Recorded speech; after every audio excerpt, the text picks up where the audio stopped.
let's talk about campaigning. On the assumption na, even on the assumption na mayroong vaccine by middle of next year, we're going to wait for some time before it's rolled out completely. We anticipate there's going to still be a lot of restrictions on mass gathering and so on. What are the new rules that you're expecting and that politicians might as well be bracing for as early as now? Well, that's the thing.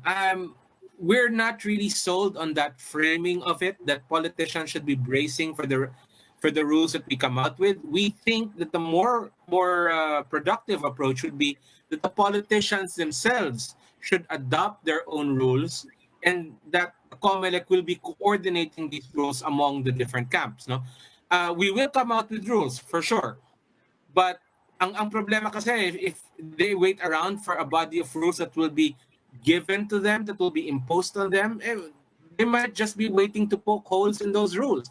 So we think that the better and more proactive approach would be if they were to come out with their own self-policing guidelines, and we would augment that with rules that would be common to all. No, This is just pertaining to mass gatherings, or it pertains to, you might as well create the rules for everything, for debates, for campaign finance, and so on.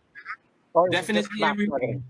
Definitely everything. In fact, I think if we're gonna when we come out with the rules, I think it is quite likely that they're even going to touch on the conventions that happen long before people start filing for COCs. So that will be very interesting to see. And again, we hope that the politicians themselves, that the political parties, are proactive about this. Again, rather than waiting for a body of rules that they can poke holes, we hope that they start making their own. Well, just to follow up on the campaign finance, are you thinking of new measures to regulate it, to improve the regulation? Anyway, talagang mahina yung regulation eh. But are you planning any new measures? Lalo na ngayon, in the middle of this pandemic.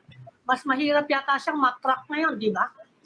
Opo, at kailangan talaga natin makipag-ugnayan dun sa mga tech giants natin, particularly.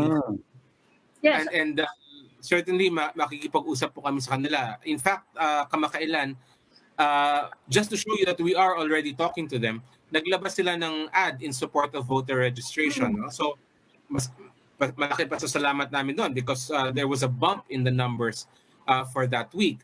But I think moving forward, kailangan kami mag-usap patungkol doon sa sinasabi nga ni Ma'am Ami, yung election campaign, no? Yes. Campaign expenditures. Especially on social media, di ba? Right. Social media, paano monitoring nyo? You will need a special group ba for that, just to monitor social media? Sa pagkampanya.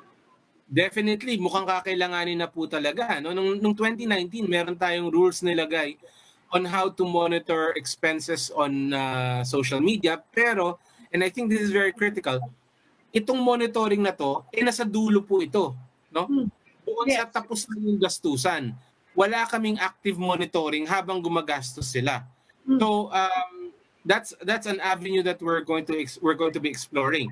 Again, just to make it very clear, up to this point, monitoring of election finances has been at the very end. Kumbaga, exit monitoring tayo.